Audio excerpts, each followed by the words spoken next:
मैं हूं मुशर्रफ हयात और YouTube के टॉपर्स कोचिंग यूट्यूब प्लेटफॉर्म पे आप लोगों का बहुत बहुत स्वागत है। आज हम कक्षा 12 की बात करने वाले हैं।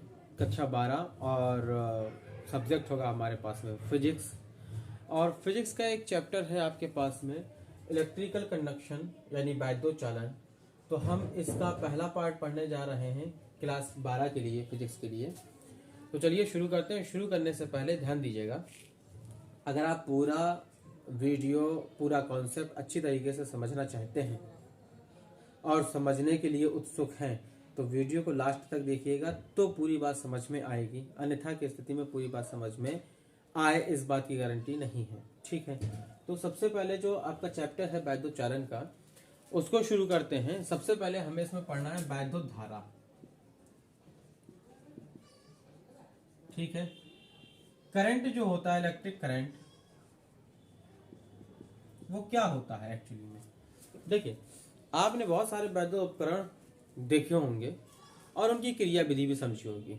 बहुत सारे जो उपकरण होते हैं वो एक्टिव मोड पे तब आते हैं जब आप उसमें विद्युत धारा प्रवाहित करते हैं। तो एक्चुअली में ये वैद्युत धारा है क्या, सबसे पहले हमें ये समझना है। देखिए, किसी भी पदार्थ में जो आवेश होते हैं, चार्ज जो होते हैं, चार्ज जब मूव करते हैं किसी पदार्थ में, किसी चालक में, तो चार्ज जो होता है एक स्थान से दूसरे स्थान तक जो जा रहा है उसी को हम करंट कहते हैं। चार्ज का एक स्थान से दूसरे स्थान तक जाना ही करंट कहलाता है। जैसे कोई चालक पदार्थ, एक छड़ ले लीजिए, लोहे की छड़ ले लीजिए, उसमें जब हम सप्लाई देते हैं तो उसमें करंट फॉलो होने लगता है। करंट फॉलो होने का मतलब ये है कि कहीं ना कहीं जो छड़ है उसमें मौजूद जो आपके चार्जेस हैं, अर्थात कि इलेक्ट्रॉन जो है, वो इलेक्ट्रॉन एक सिरे से दूसरे सिरे की ओर मूव करने लगे हैं। तो जो इलेक्ट्रॉन एक सिरे से दूसरे सिरे तक जा रहे हैं, एक्चुअली में वही आपकी वैद्युत धारा है। मतलब जो चार्ज का रेट ऑफ चेंज जो होता है, अगर हम धारा को I से व्यक्त करें तो I बराबर होता है Q/T। I कहलाता है आपका करंट, Q होता है चार्ज और T होता है टाइम।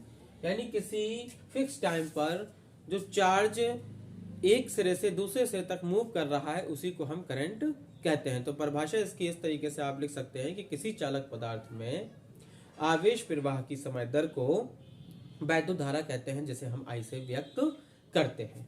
देखो, जो करंट होता है ये, अगर हम यहां से पहले समझें तो इसका मात्रक जो आपका बनेगा, यानी जो यूनिट होगा, इसका मात्रक होगा वो आपका चार्ज का जो यूनिट होता है वो होता है कूलाम, और टाइम का जो यूनिट होता है वो होता है सेकेंड।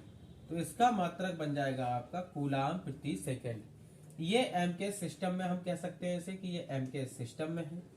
जबकि अगर हम एसआई सिस्टम में इसका यूनिट देखें तो एसआई सिस्टम में इसका यूनिट एम्पियर होता है।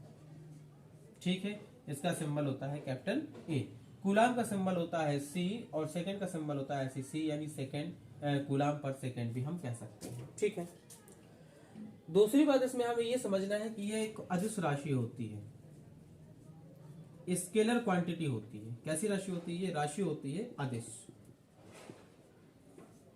ठीक है, अदिश राशि होती है, मतलब इसे डायरेक्शन की जरूरत नहीं पड़ती, आवश्यकता नहीं होती है। इसके बाद भी अगर आप ये देखें, जैसे मान लीजिए एक AO चालक है, एक BO है और एक OC है।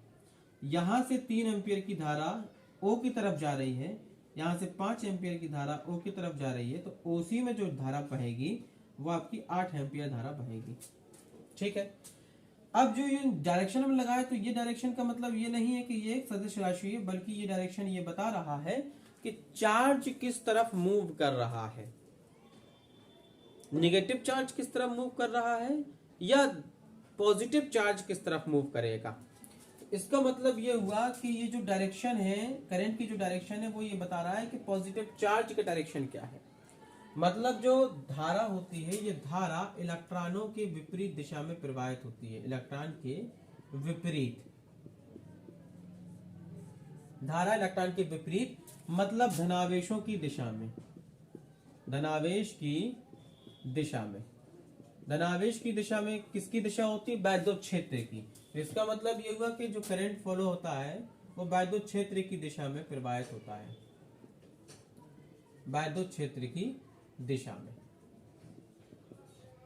इतनी बात समझ आ गई कि जो वैद्युत धारा है उसका डेफिनेशन क्या होगा, हमने आपको बताई, उसका फार्मूला क्या होगा, उसके यूनिट क्या होंगे, वो कैसी राशि है, एसआई सिस्टम में उसका यूनिट क्या होगा, उसके डायरेक्शन से हम क्या समझेंगे, ये एक अदिश राशि है। मान लीजिए अगर ऐसा कहीं होता, एक ए ओ बी सी, ठीक है, यहां से 8 एम्पियर धारा आ रही है, राइट, और यहां पर 4 एम्पियर धारा जा रही है ओ से बी की ओर, तो निश्चित तौर पे यहाँ पे बाहर जो धारा जाएगी वो 4 एम्पियर की जाएगी। क्यों? क्योंकि यहां से धारा ओ पर आई और ओ पर जंक्शन पे डिवाइड हो गई। अब 4 एम्पियर यहां चली गई तो 4 एम्पियर यहां चली जाएगी, ठीक है। तो जो डायरेक्शन होती है करंट की वो आपको ध्यान रखना है कि वैद्युत क्षेत्र की दिशा में होती है, यानी धनावेशों की ही दिशा में, अर्थात इलेक्ट्रॉनों के विपरीत दिशा में होती है, ठीक है। तो ये करंट का टॉपिक था कि वैद्युत धारा यानी इलेक्ट्रिक करंट किसे कहते हैं हम। आगे नेक्स्ट वीडियो में आपको बताएंगे और चीजें।